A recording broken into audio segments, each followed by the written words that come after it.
রাতের আঁধার কাটিয়ে ধরণীতে আলোর দেখা মিলল। পূব আকাশের সূর্যটা একটু একটু করে তার জ্যোতি বাড়িয়ে দিচ্ছে। শীতকাল হওয়ায় সূর্যের তেমন একটা তাপ নেই বললেই চলে। জানালার পর্দার ফাঁক ফোকর দিয়ে সূর্যের উত্তাপ রশ্মি ঘরে প্রবেশ করছে। উষার ঘুম ভাঙে মাত্র। হাই তুলতে তুলতে আড়মোড়া ভেঙে উঠে বসে। চোখ পিটিপিটি করে তাকিয়ে দেখে ঘর একদম আলোকিত। কপালে ভাঁজ পড়ে উষার। সাত সকালে এই ফজর ওয়াক্তে চলাকালীন এত আলো তো হওয়ার কথা না। আশেপাশে মাথা ঘুরিয়ে খুঁজতে থাকে কাঙ্ক্ষিত জিনিসটা। অবশ্য দেওয়ালে তাকালেও হয়তো সেটা দেখা মিলত। টেবিলের ওপরে নিজের বহুল কাঙ্ক্ষিত জিনিসটি পড়ে থাকতে দেখে জলদি গিয়ে হাতে নেয়।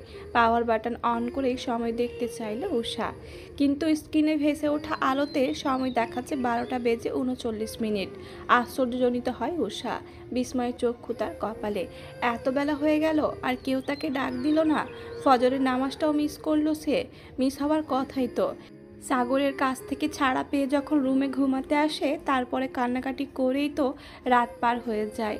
যখন চোখ লেগে আসছিল তখন স্পষ্ট আজানের শব্দ শুনতে পাচ্ছিল। ফুস করে একটা নিঃশ্বাস ছাড়ে উষা। দেরি যখন হয়ে গেছে তখন আর একটু শুয়ে থাকা যাক। অনেকক্ষণ যাবৎ কান্না করার দরুন মাথাটা ভার হয়ে আছে। উষা হেলে দুলে দুর্বল শরীরটা নিয়ে আবারও বিছানায় ধপ করে বসে পড়ে। হঠাৎ করে কিছু একটা মনে পড়ায় আঁতকে ওঠে উষা। আজকে না মামাবাড়ি যাবার কথা ছিল। মামার গায়ে হলুদ, সকাল সকালই তো গাড়ি ছাড়ার কথা। তাহলে আমাকে ডাকলো না কেন কেউ? বড় আব্বু কি যাবে না আজকে? আকাশ কুসুম ভাবনার মধ্যে উষা দরজার দিকে এগিয়ে যায়। তড়ি ঘড়ি করে রুম থেকে বেরিয়ে দেখে সাদাফ, আরাফ, রাফিদ এবং সাগর সহ সকলের দরজা লক। চিন্তায় কপালের ভাঁজ গাঢ় হয় উষার। ডান হাতের উল্টো পৃষ্ঠ দ্বারা কপালের ঘাম মুছতে মুছতে বিড়বিড় করে, সবাইকে আমাকে রেখে চলে গেছে, কিন্তু আমি টের পেলাম না কেন? স্বামীনা আপু, জিজু, তারপর ফুপিরাও তো আমাদের বাসা থেকে বের হতো। সবাই একসাথেই তো যেতাম। মাহিদ এসেছে আর আমাকে খোঁজেনি, তা কি করে হয়? গলা ছেড়ে হাঁক ডাকলো উষা। ও বড় আব্বু, কই তুমি? সাধু, কই তুই? বাসার মানুষজন কোথায় গেল সবাই? পুরো বাড়ি ফাঁকা। অবাক হলো উষা। আজব কাণ্ড। আর দেরি না করে দ্রুত কল করলো বড় আব্বুর নাম্বারে। দুইবার রিং হতেই কল রিসিভ হলো। আজব, তোমরা কোথায়? আজকে ছোটন মামার বাড়ি যাবে না? সৃজন ভূঁইয়া আশ্চর্যজনিত হলেন। ঠাট্টার স্বরে বললেন, সে কি রে, আমরা তো গাজীপুরে আছি। সকাল সকালই রওনা দিয়েছি। তোকেও আনতাম আমাদের সাথে, কিন্তু বাবু বলল ও তোকে নিয়ে আসবে, কিন্তু অফিসে আর্জেন্ট কাজ পড়ায় আবার অফিসে চলে যায়। এসে যাবে হয়তো কিছুক্ষণের মধ্যে। উষার মাথায় আকাশ ভেঙে পড়ল। কি বলছো এসব? আমাকে রেখে চলে গেলে? বললাম তো তোকে সাথে করে নিয়ে আসতাম, কিন্তু সাগরের জন্য আর আনা হলো না। কথার মাঝপথেই সৃজন ভূঁইয়া ডাক পড়েন। তারা দেখিয়ে তিনি কলটা কেটে দিলেন। উষা একা বসে বসে বোর হচ্ছিল। পরে যেহেতু যাবে, আজকে কলেজে গেলেই পারতো সে। প্রিয়তা আর তানহাও হয়তো ক্লাসে। কল দিলেও পাবো না। কলিং বেলের শব্দে বোরিং ভাবটা উবে যায়। সব কিছু তো আগে থেকেই গোছানো ছিল। এখন শুধু ড্রেস পরবে আর বের হবে। সাগর ভাই এলেই বেরিয়ে যাবে। উৎফুল্ল চিত্তে উষা দরজার দিকে অগ্রসর হয়। সাগরের সামনে যেতে অস্বস্তি হলেও তেমন একটা পাত্তা দিল না উষা। তারই তো বর, এত লজ্জা পাওয়ার কি আছে? দরজা খুলতে দেখা মিলল সাগর ভাইয়ের। আইস ব্লু রঙের শার্ট, সাথে ব্ল্যাক ফর্মাল প্যান্ট, হাতা কনুই পর্যন্ত গোটানো। গলার টাইটা একটু নড়বড়ে হয়ে আছে।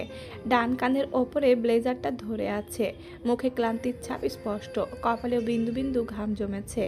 আর এক হাত পকেটে গুজে দেওয়ালের সাথে এক সাইড হতে হেলান দিয়ে দাঁড়িয়ে আছে। পুরু মোটা ভ্রুজোড়ার নিচে থাকা গভীর চোখ দুটো উষাকেই পর্যবেক্ষণ করছে তীক্ষ্ণ দৃষ্টিতে। এতে উষা মুগ্ধ। তার ব্যক্তিগত পুরুষকে এত সুদর্শন হতে হবে কেন? ইস, এভাবে ঘুরে এসেছে বাহিরে। কত মেয়েরা জানি কুনজর দিয়েছে। অফিসেই তো যাই, এত সেজেগুজে যাওয়ার কি আছে? হয়েছে? চোখ দিয়ে গিলে খাওয়া শেষ হয়েছে? নাকি আরও দেখবি? দেখলে সাথে বেডরুমে চল। আমাকে সর্ব অবস্থায় দেখা রাইট তোর আছে। দেখতেই তো চাচ্ছিস। ট্রাস্ট মি সুইট বি, এই ব্যাপারে একটুও কৃপণতা করব না। এখন এভাবে এক রূপে দেখলি, রুমে চল, আর এক রূপে ধরা দিব। সাগরের পুরুষালী মোটা কণ্ঠের গম্ভীর স্বরে সম্বিত ফিরে পায় উষা। সঙ্গে সঙ্গে দৃষ্টি নত করে নিল। কি অসভ্য পুরুষ মানুষ, মুখে লাগাম নেই। লজ্জা লাগছে উষার। এই বেহায়া পুরুষের দিকে এভাবে তাকিয়ে থাকার কি দরকার ছিল। এখন কতগুলো কথা শোনালো। উষা একপাশে সরে দাঁড়ালো, সাগরকে ভেতরে আসার জন্য জায়গা করে দিল। বিড়বিড় করে বলল, অসভ্য, ইতর, নির্লজ্জ বেটা। সাগর ঘাড় বেঁকিয়ে পেছনে তাকায়, ঠোঁটে বাঁকা হাসি ফুটিয়ে বলে, রাতেই তো বললাম যে পার্সোনালি সময় নিয়ে দেখা করবি আমার সাথে। নির্লজ্জের ডেফিনেশন শিখিয়ে দিব। বড্ড অপ্রস্তুত হয়ে পড়ল উষা। এই ব্যক্তির ভাঙা রেডিও বন্ধ করতে হবে, না হলে আরও কি লাগাম ছাড়া কথা বলে ফেলবে। আমরা বের হব না? এখনই রেডি হব, নাকি আপনি খাওয়া দাওয়া সেরে বের হবেন? সাগর ভুরু কুঁচকে ফেলে, ঘুরে দাঁড়ায় উষার সরাসরি, কৌতূহল নিয়ে শোধায়, আমাদের কোথাও যাওয়ার কথা ছিল নাকি?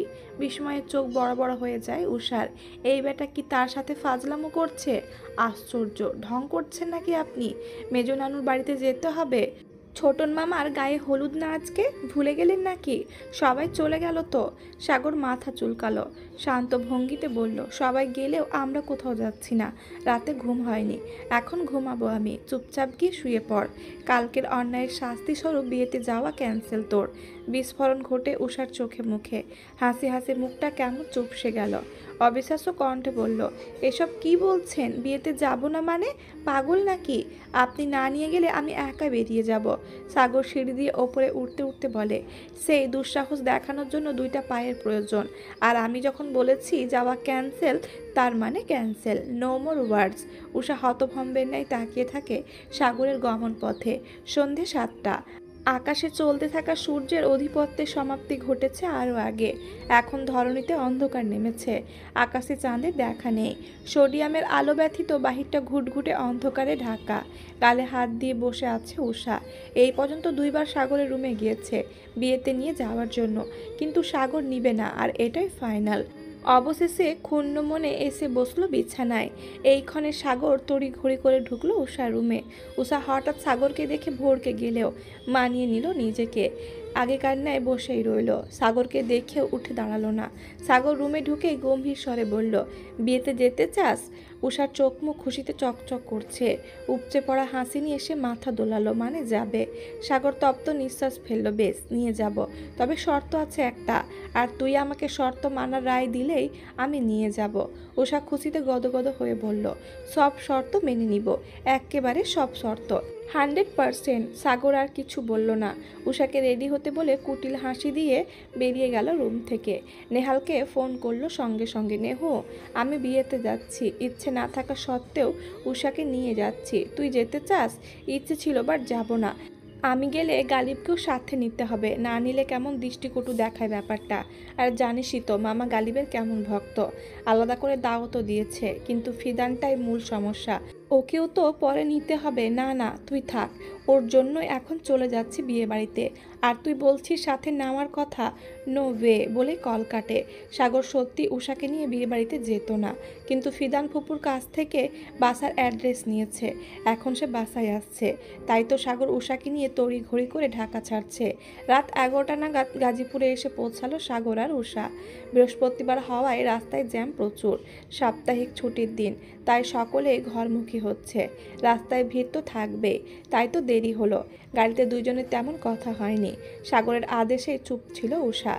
বাড়িতে সবাই জানতো আজকে আর সাগর উষা আসবে না। হঠাৎ করে দুজনকে দেখে সকলেই বিস্মিত হয়, খুশিও হয় অনেক বেশি। সাদাফের গ্যাংটা পরিপূর্ণ হলো এবার। এতদিন পরে ছেলে মেয়েকে দেখতে পেয়ে আনন্দের সীমা নেই লিপি বেগম আর মারিয়া জামানের। দুইজনেই ছেলে মেয়েকে আদর করলেন কিছুক্ষণ। ওদের আড্ডার মধ্যেই সাদাফ হলুদ আর রং এনে মাখিয়ে দেয় উষাকে। কুত্তা বিলাই, তুই করলি কি এটা? আমার নিউ ড্রেস একেবারে শেষ করে দিলি। ঠিক হয়েছে, দেরিতে আসবি কেন তুই? তোর আসার কথা আরও আগে। আমার আজকের আনন্দটাই মাটি করে দিলি। তুই আমার ক্রাইম পার্টনার, তোকে ছাড়া আমার জমে? ওই শাকচুন্নি তো শুধু ঝগড়াই করে। ছোটন ফড়ন কেটে বলে, ওকে তো গোবরে চুবিয়ে আনতে হবে মামা। চুপুর মার শাস্তি এটাই। উষার আগে গজগজ করতে করতে বলল, এক মাঘে শীত যায় না। আমিও মজা বোঝাবো তোমাদের। ওদের কাণ্ড দেখে সকলেই মন খুলে হাসতে থাকে। মাঝপথে বড় মামি এসে বলে, বাবা, তোমাদের জন্য ওপরের ঘরটা ঠিক করেছি, আর কোনো রুম খালি নেই। স্বামী স্ত্রী একই রুমে থাকতে হয়, একই প্লেটে খেতে হয়, একই বালতিতে গোসল করতে হয়, এবং একই কম্বলের নিচে ঘুমাতে হয়, তাহলে মহব্বত বাড়ে। অগ্রাহ্য করো না, এসব কিন্তু আমাদের নবী রাসূলের কথা, তাই এক রুমে থাকার ব্যবস্থা করেছি। উষা বেশ লজ্জা পেল। ঘর ভর্তি মানুষের সামনে এমন কথা বলতে হয়। লজ্জায় গাল দুটো পাকা টমেটোর মতো লাল হয়ে আছে। সাগর অপ্রস্তুত হেসে মাথা চুলকায়।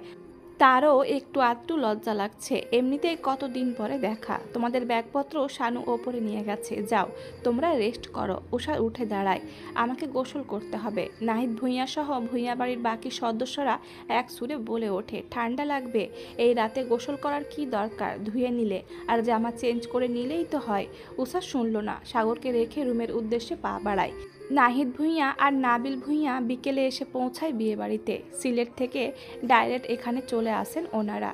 উষা ওয়াশরুমে, এদিকে সাগরের আর্জেন্ট ওয়াশরুমে যেতে হবে। বাহিরেরগুলোর অবস্থা ভয়াবহ, ঘিন ঘিন লাগছে তার। দুইবার ওয়াশরুমের দরজায় কড়া নাড়ে সাগর, কিন্তু উষা দরজা খোলে না।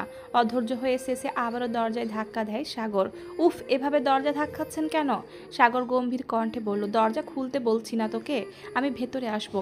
দরজা খুল দ্রুত। উষা এবার বিরক্ত হয়ে বলল, বললাম তো আমার গোসল শেষ, আর 3টা মিনিট সময় দিন, বের হচ্ছি, পরে আপনি ঢুকেন। পাগল হলেন কেন? সাগর দুষ্টুমির স্বরে বলে। ওহো বেব, বুঝো না কেন? তোমার গোসল শেষ হলে আবার প্রথম থেকে গোসল করার ব্যবস্থা আমি নিজে করে দিব সুইট বি। আগে দরজাটা খোলো। দেখলে না, মামি বলল একই বালতির পানিতে গোসল করতে হয়। একা একা কেন গোসল করছো? আপনি একটা অসভ্য আর নির্লজ্জ পুরুষ মানুষ, নয়তো এমন লাগামহীন কথা কি করে বলেন? সাগর দাঁতে দাঁত চেপে বলে, কাল থেকে এই পর্যন্ত কয়বার নির্লজ্জ বলেছিস তুই আমাকে?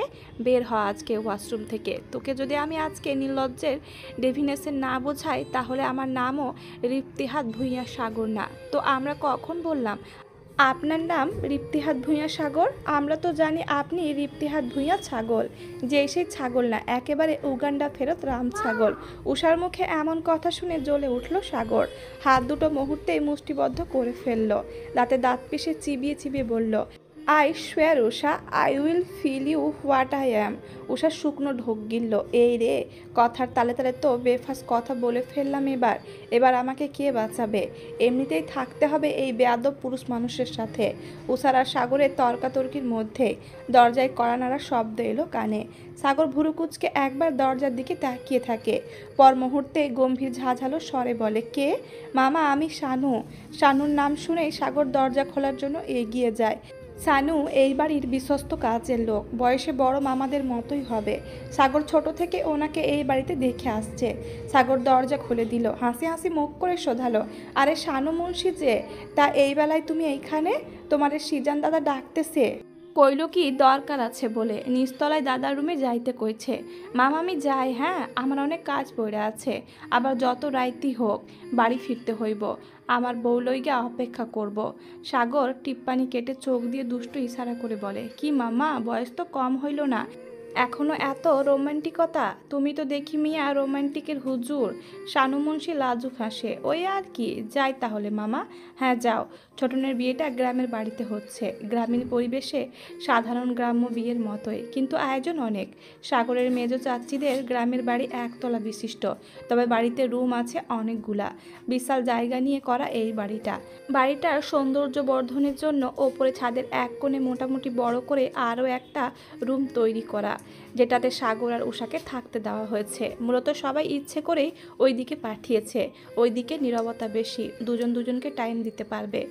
সাগর দেরি করলো না, বাবা মায়ের রুমে কাজ সেরে ফেলা যাবে, উষাকে না হয় পরে দেখা যাবে। গালিব অসহায় ভঙ্গিতে তাকায় নেহালের দিকে, থমথমে কণ্ঠে বলে, তুই নিজে তো একটু ভালো করে বোঝাতে পারিস, তুই তো সাগরের ভাই হস, আমি না হয় পরের বাড়ির ছেলে। এটুকু বলতেই নেহাল অগ্নিদৃষ্টিতে তাকায় গালিবের দিকে, ক্রোধান্বিত স্বরে বলে, তোকে যেন দ্বিতীয়বার এমন কথা বলতে না দেখি। আমি এবং সাগর কেউই তোকে কখনো অন্য নজরে দেখিনি, আমাদের বাড়ির মানুষেরাও না। সাগর আমাকে যতটা ভালোবাসে, কেয়ার করে, তোকে এক কথায় তার থেকে বেশি করে। তুই যে এসব সিম্পাতি কামানোর জন্য বলিস, তা কি আমি বুঝি না মনে করেছিস? গালিব নেহালের দিকে তাকিয়ে দুষ্টু হাসে। নেহাল আবারও বলে, এমন না তুই জানিস না যে কেন সাগর এমন করে? তুই নিজেও জানিস, আমিও জানি, কিন্তু আমাদের কথা কি সে শুনবে? আর আমরাই বা কি বলবো বল? আমরা যদি এমন পরিস্থিতিতে পড়লে আমরাও হয়তো এমনই করতাম, আবার হয়তো এমন না করে তাকে আগলিয়ে নিতাম। তপ্ত নিঃশ্বাস ফেললো গালিব, স্বাভাবিক ভঙ্গিতেই বলল, তুই কি করবি? সুজানার কথা মাথায় রেখেছিস তো? এই পর্যায়ে কিছুটা নড়ে চড়ে বসে নেহাল, কাতর দৃষ্টিতে তাকায় একবার গালিবের দিকে, বুক চিরে আসা দীর্ঘ শ্বাসটা ফেলে বলে, কি করব আমি, কি করতে পারি বল। সে যদি আমার ভালোবাসা বুঝেও না বোঝার ভান করে তাহলে আমি কি করতে পারি। সে জানে আমরা কনজারভেটিভ ফ্যামিলি থেকে বিলং করি। আমার দেওয়া সময়ের মধ্যে যদি নিজের পরিবর্তন করতে না পারে, করবে না। বাবা মা মেয়ে দেখছে, পছন্দ হলে বিয়ে করে নিব। তুবা ভাবির বান্ধবীর বোন একজন আছে বলল, মেয়েটাকে আমারও পছন্দ হয়েছে, দেখা যাক। আর যাই হোক, ছোট মামার মতো কোনো ভুল আমি করতে চাই না। আজকাল মেয়ে দেখলে বোঝা যায় কোন মেয়ে কেমন। গালিব বিজ্ঞের ন্যায় মাথা দোলায়, ফিদানের রুমের দিকে দৃষ্টি নিক্ষেপ করে বলে, এই নর্মদার কীটটাকে কিভাবে দেশ ছাড়া করব। সাগর তো আমার পাছার ছাল তুলে নিবে। সেটা তোর আগে ভাবা উচিত ছিল। ছাদের এক কোণে সাগর আর উষার রুম, আর বাদবাকি পুরোটা জায়গায় খোলামেলা। ছাদ বাগানও আছে, আবার চেয়ার টেবিল পাতা আছে বসে আড্ডা দেওয়ার জন্য। আরাপ সেখানেই বসে আছে। সন্ধ্যা থেকে বুকটা কেমন খালি খালি লাগছে। কেন জানি মনে হচ্ছে কি যেন হারিয়ে যাচ্ছে, নিঃশ্বাস বন্ধ হয়ে আসছে। একজনকে দেখার জন্য পুরুষ চোখ জোড়া কেমন আঁকুপাকু করছে। মিষ্টি কণ্ঠ শোনার জন্য অন্তর মরিয়া হয়ে আছে। সন্ধ্যা থেকে কয়েকবার তানহাকে কল দিয়েছে, রিং হয়েছে ঠিকই, কিন্তু রিসিভ হচ্ছে না। একবার মনে হচ্ছে আরাপের প্রতি রাগ থেকে কল রিসিভ করছে না। আবার দুশ্চিন্তা হচ্ছে কোনো বিপদ আপদ হলো না তো। রাফি দেবা রেলিং ছেড়ে ভাইয়ের পাশে এসে বসলো। আরাপের কান চাপড়ে জানতে চাইলো, কি হলো, এমন দেবদাস সেজে বসে আছো কেন? দেখতে তো অসুস্থ লাগছে। ফোন ধরেনি এখনো। আরাপ অশান্ত ভঙ্গিতে মাথা নাড়ায়, মানে কল ধরেনি? চিন্তিত ভঙ্গিতে বলে, এভাবে চলছে না রে মেরে ভাই, বিয়েটা করে ফেলতেই হবে। আর কত এভাবে চলবে, মন পুড়ে তো। এই তো আমার বাঘের বাচ্চা। যাও যাও, বাপ চাচাকে বলে এসো, বড় ভাইয়ের বিয়ে যদি 19 বছরে দিতে পারে, তোমার কেন নয়? বলো তো, কেন এত বৈষম্য? এই স্বাধীনতায় কি আমরা চেয়েছিলাম? তাই করতে হবে। আচ্ছা, তুমি আমার ফোন দিয়ে ট্রাই করো, পার্সোনাল সিম দিয়ে কল দাও, যেটা বাইরের কেউ জানে না। তানহাও তো চিনে না। দাও কল, আমি যাই, তুমি কথা বলে এসো। বলেই রাফিদ নিজের ফোন ভাইয়ের হাতে ধরিয়ে দিয়ে চলে গেল নিচে। 3বারের মাথায় গিয়ে তানহা কল রিসিভ করলো। মিষ্টি কণ্ঠে যখন সালাম দিয়ে হ্যালো বলল, আরাফের অশান্ত হৃদয়টা যেন একেবারে শীতল হয়ে গেল। কতবার কল দিলাম, রিসিভ করলে না কেন? অমন ভারী কণ্ঠে তানহার হৃদয় কেঁপে উঠল। আগে আরও কয়েকবার এমন করেছে তানহা, কিন্তু কখনো এমন টনে কথা বলেনি আরাফ। তানহা জানতো এটা আরাফ, আর আনোয়ার নাম্বার থেকে কল করছে। তাই তো বেচারাকে আর কষ্ট না দিয়ে রিসিভ করে নিল। আমার কথা মনে আছে তবে? আমি তো ভেবেছিলাম আমাকে ভুলেই গেলেন আপনি। যে আছে বলে এখনও আমি নিঃশ্বাস নিই, যার মধ্যে আটকে আছে আমার প্রাণভোমরা, তাকে কি করে ভুলে যাই? আমার মনে তো একটা রমণীর বসবাস, এই মনের মালিকটাকেই ভুলে যাই কি করে? তানহার লাজুক হাসলো, গাল দুটো ব্লাস করছে, হৃদযন্ত্রের ক্রিয়া বেড়ে গেছে, ঠোঁটে তৃপ্তির হাসি ফুটে উঠেছে। এই মানুষটার সাথে আমার 2-1 মাসে একবার কথা হয়, বা কখনো হয়ই না, কিন্তু মানুষটা এমন এমন কথা বলবে যে তার উপরে রেগে থাকা যায় না। কিছু তো বলো। তানহার কি হলো কে জানে, আগে পিছে না ভেবেই বলে ফেললো, আপনাকে খুব দেখতে ইচ্ছে করছে। কথাটা শেষ করেই তানহা জিভ কাটলো। হায় হায়, এ কি বলে ফেলেছে সে? মানুষটা তো এখন ঢাকায় নেই। ঢাকা থাকলে হয়তো ঠিক এসে দেখা দিয়ে যেত। কতদিন ধরে? তানহা দোনামোনা করতে লাগলো, আমতা আমতা করে বলল, অনেক দিন ধরে। আরাফ তানহার কথাটা সম্পূর্ণ অগ্রাহ্য করে বলল, রাতের খাবার হয়েছে? তানহা তপ্ত নিঃশ্বাস ফেলল। ভূঁইয়া বাড়ির সব ছেলেই কি এমনই একরোখা? নিজের স্ত্রীর মূল্যায়ন করে না, স্ত্রীদের অনুভূতিকে দাম দেয় না। তানহা অস্পষ্ট স্বরে উচ্চারণ করে, আপনার আমারও। রাখছি তাহলে। আচ্ছা। দুজনেই চুপ থাকে খানিকক্ষণ। তানহার এসব অভ্যাস হয়ে গেছে। আরাফ সবসময়ই এমন করে। তাংশু শোনো। আরাফের কণ্ঠের আদুরে ডাক তাংশু। এই ডাক উপেক্ষা করার সাধ্য তানহার নেই। কল দিলে রিসিভ করবে কেমন চিন্তা হয়তো। তানহা জবাব দেয় না, চুপ থেকেই কল কাটে। এই মানুষটা একদিন মুখ ফুটে ভালোবাসি শব্দটা উচ্চারণ করলো না, এত পাষাণ মানুষ হয়। পরক্ষণেই ভাবলো, এই দাম্ভিক পুরুষটা তো এখনো আমার স্বামী হলো না, তবু এমন লাগে। আর উষার অন্তরটা তো জ্বলে পুড়ে যায়। নিচতলায় বসার ঘরে আড্ডা দিচ্ছে সকলে। মারিয়া জামান, লিপি বেগম, মারিয়া জামানের বড় ভাবি জাহানারা বেগম, আরিশা, নাবিলা ভূঁইয়া, সাদাফ, রাফিদ, মিলি, আবিদ এবং জাহানারা বেগমের মা জাহিরা খাতুন। মিলি, আবিদ, জাহানারা বেগমের 2 মেয়ে, মানে আরাফ সাদাপের মামাতো বোন। তা সিজানের বউ, শুনছি তোমার বড় পোলাই নাকি দেশে আইছে, এখনো কি বউরে মাইনা নেয় না? জাহেরা খাতুনের বয়স 92 কি 93 হবে। চুল সাদা হয়ে গেছে, গায়ের চামড়া থুবড়ে গেছে, মুখে ভাঁজ পড়েছে, গায়ে তেমন জোর নেই। মোটা সোটা মানুষ, দুজন মানুষ ধরে ধরে হাঁটায়, আবার হাতেও লাঠি থাকে। মুখে সর্বদা থেতলানো পান থাকে। আগেকার যুগের মানুষ কথাবার্তায় কোনো লাগাম নেই বললেই চলে। লিপি বেগম একবার তাকালেন মারিয়া জামানের দিকে। মারিয়া জামান চোখ দিয়ে ইশারা করে আশ্বস্ত করলেন, জি মা, ওই মা এসেছে, এখানেও এসেছে কিছুক্ষণ আগে। ঠিক সেই সময়ে উষা সিঁড়ি বেয়ে নিচে নামে, লাল কালো মিশালের একটা 3 পিস পরা, যেটা গত ঈদে চাচু কিনে দিয়েছে। লাল রঙে উষাকে মানায় বেশ। উষাকে দেখেই জাহেরা খাতুন বলেন, এইটা নাহিদের মাইয়া না, যে তোমার পোলার বউ? লিপি বেগম ঘাড় ঘুরিয়ে তাকায় সিঁড়ির দিকে। উষার চোখ ধাঁধানো সৌন্দর্য দেখে অমায়িক একটা হাসি দেয়। সুন্দরী ছেলের বউ রূপে গুণে সব দিক দিয়ে পটু। অধিকাংশ বাঙালি মায়েরা নিজেদের ছেলের জন্য এমন একটা বউ চায়। আয় মা, এই দিকে আয়, আমার পাশে এসে বস। উষা হাসি মুখে গিয়ে বসে পড়ে আম্মুর পাশে। জাহেরা খাতুনকে দেখে সালাম দিয়ে জিজ্ঞেস করে, কেমন আছে? হুনো সিজানের বউ, পোলার বউ গড়ে এত লাই দিও না, মাথায় উঠা ছুরি ঘুরাইব পরে। বালা আছি, তোরে হে 4-5 বছর আগে দেখছিলাম। উষা প্রতি উত্তরে একটা মিষ্টি হাসি উপহার দেয়। হ্যাঁ, গত কয়েক বছরে এখানে আসা হলেও আপনার সাথে দেখা হয়নি বড় মা। জাহেরা খাতুন চোখ মুখ কুঁচকে ফেললেন।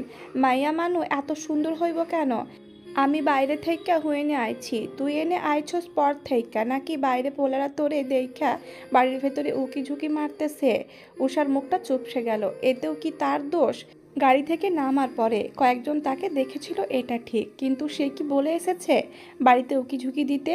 আলিসা উষার কানে কানে বলল,